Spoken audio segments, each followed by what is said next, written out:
everybody, welcome back to the channel. If you're new to the channel, just joining us, we're continuing on the turbo Trailblazer build. This is a 2009 Trailblazer LT with a stock 4.2 liter Atlas 4200 motor, 4L60E transmission, and it is factory 4x4. Currently we have the turbo in, it is running. We drove it into the bay, it's pretty nice. Some of the updates I wanted to show you guys for those that have been watching and keeping up with the series. Meth injection kit is done. So I can show you this is actually full. It's hard to see, but there is liquid in there. It runs down to this pump here, and then currently I have the red line that came with the kit going to the back of the charge pipe after the blow-off valve, but before the intake air temperature sensor. So hopefully this will mitigate any meth getting sprayed out during the blow-off valve discharge. And it'll also help the IAT capture the accurate intake temperature when we're under boost and this is spraying. So we did test this, it is working. There's a factory ground here. I ran the ground of the pump there, and then the power wire, it's gonna be kind of hard to see here, but essentially I took the grill off, I ran the power wire along the factory looming behind the grill. It kind of comes up here, you can see a little bit this green wire. I loomed the rest of it here so it looks stock. I also loomed the two wires that go to the actual boost solenoid. So this is like a Hobbs switch right here. You have one wire coming in from key on power and another wire coming in from the relay. So when this boost switch sees the appropriate boost, this will trigger the relay to close, and then when the relay closes, the relay will allow power to go to the pump, trigger the pump on. And then at the same time, there's a green LED that's wired into here, which I don't have wired up yet because I'm waiting for a gauge bezel to show up, and I'll show you that in a second. But anyway, this is the relay for the meth injection kit. The ground for that, I also grounded on another factory ground right here. I took key on power from a fuse in the fuse box under the hood. And then the other thing we got done was the wideband is wired up. I have these wires here ready for the LED function lights of the Snow Performance kit. So there's a guy from TG Creative who sells a AC vent gauge pod, and essentially you still get the up and down motion so it can move around, and there's holes, so like when the AC is on you can still get a little bit of airflow, but it cleanly mounts this in this area like this. Now it doesn't normally have spots for like little LEDs, but I'm gonna find an open spot and drill it probably somewhere up here in this corner or over here. That way when the meth injection is spraying, this little green light illuminates, it lets me know it's active. Just something that I like to know, make sure it's working still, because if that green light's not on and I'm under a pull, I know the IATs are going to be through the roof. So I want to make sure that that is on and then the kit is activated. So what we're doing today is the last little bit of things we need to do prior to me being able to drive it on the street for extended period of time and data log it. So we're going to take the down pipe out, heat wrap the down pipe with this heat wrap right here. I have a couple of heat sheets as well as some heat tape. The factory fittings for the heater core. So with the down pipe out, we have a lot of heater core hose. I think what we can do is reroute the heater core lines to where they kind of come out and down along the shock tower and then loop back underneath and go back to their respective locations, which will allow us to retain heat in the vehicle. If we can retain heat in the vehicle, that means we didn't have to lose anything. It still has AC. Another thing I need to do is wrap this with some heat tape. I need to wrap this other line back here with some heat tape. And then I'm going to replace this oil feed line with this longer one here. I noticed the other day that this oil feed line is kind of resting on the manifold. Hard to see, but it is it's resting on the manifold back there, and I don't think that's going to last very long. So just a bunch of little miscellaneous things we need to do. It'll help me sleep better at night, and it'll help me feel a lot more comfortable when I'm driving it, that none of these lines are going to blow. Everything is going to be protected, and kind of trying to set it up for longevity. And then that being said, this week we're going to data log it on the street. I did put insurance on it yesterday, so on Monday I'm going to register it. It'll be street legal. I might take it to work and back. I do work about 35 miles away from my house, so if I feel like it's going to cooperate, I'll take a chance. I'll drive it 35 miles to work and drive it 35 miles home. I feel like that'll be a very, very good indication of its capability to be a daily driver. And if anything's gonna go wrong, it's gonna go wrong then. And then a week from today, Saturday, September 30th, it gets dyno tuned. And it gets dyno tuned. I mentioned that I was really excited to show who's gonna be tuning it, and I figure I can tell you guys now. Jeremy Formato at Faster Proms is going to be dyno tuning it. If you guys didn't see his video from a few years ago where he went to Calvin Nelson's house, he expressed interest in getting into one of these motors at some point in time, and messing with one. I think he's mainly wanted to tune a stock computer because I think that's his specialty. Long story short, reached out to him, told him what I was doing, told him it's on stock computer, and he was more than willing to take it on as a dyno project. So we'll be down at Faster Proms on September 30th, getting it dyno tuned, and I really look forward to that video. And hopefully, my goal is 500 wheel horsepower minimum. So I'm hoping that it hits that number, and it cooperates, the transmission cooperates, and so on. So, but with that being said, got some work to do. I'll show you guys what we get accomplished, and then hopefully take it for a drive. All right, quick little update before I throw it all back together. There's a lot going on down here. We have heat again.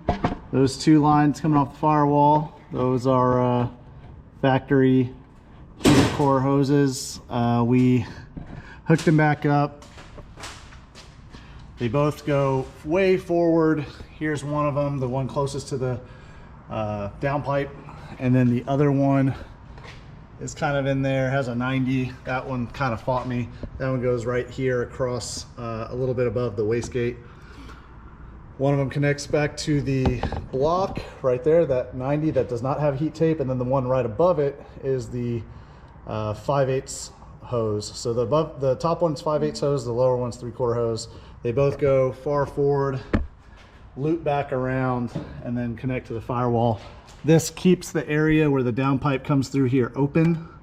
I think I'm still able to get away with this shorter oil feed hose. What I'm just going to do is wrap it, instead of going around on the outside of the manifold, I'm going to go through number 3 and 4 runners and kind of heat shield it, and then connect it up top there. And then the downpipe is wrapped. This is probably the best wrap job I've ever done. I'm pretty happy with it. So this should keep all the temperatures on this side of the motor down, and then keep everything protected. I'm not really sure the temperature of the exhaust, but all this heat sheathing and heat tape has a 500-degree direct contact rating. So hopefully with this exhaust wrapped and those wrapped, it'll be fine for road trips. But throw it all back together, get it started, drive around the parking lot. All right, we got her all done. Let me show you what it looks like here. I almost forgot to record driving it around a little bit, so I'll drive around the parking lot so you guys can see. But AC line's wrapped there, back AC line is wrapped, turbo blanket is on, the downpipe, which is wrapped, is back on. Everything, oh, have a little trash down here. Those are heater core lines. Coolant's all filled back up, so she is running pretty good. Now it's still on the 93 octane tune, I have the E85 tune for it, but I'm trying to run the tank down as far as I can, get the 93 out of it. So there's still some hiccups. It doesn't run like quite as good as it probably will with the 85 tune because there's some changes were made. But either way, let me drive it around. You guys can see it move, and then we'll wrap up the video.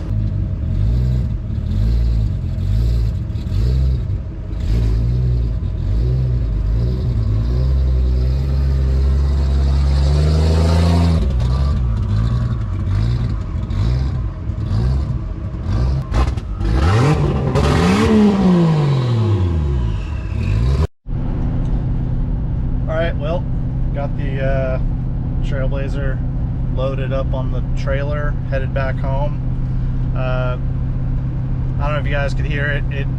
It runs pretty good, but then it warms up a little bit, then it kind of surges, and that's on the latest, not the latest revision. I have another revision that's waiting to go in now, but that revision's also scaled for 85. So I said earlier, I just trying to get the 93 out of the tank as much as possible. There's not that much in there, maybe a couple gallons, and I have about 10 gallons of E85. I just don't want to, I don't want more 93 in there than I have to have, so probably just wind up maybe draining it out. But either way, I got everything done that we wanted to get done. We got the AC lines heat taped.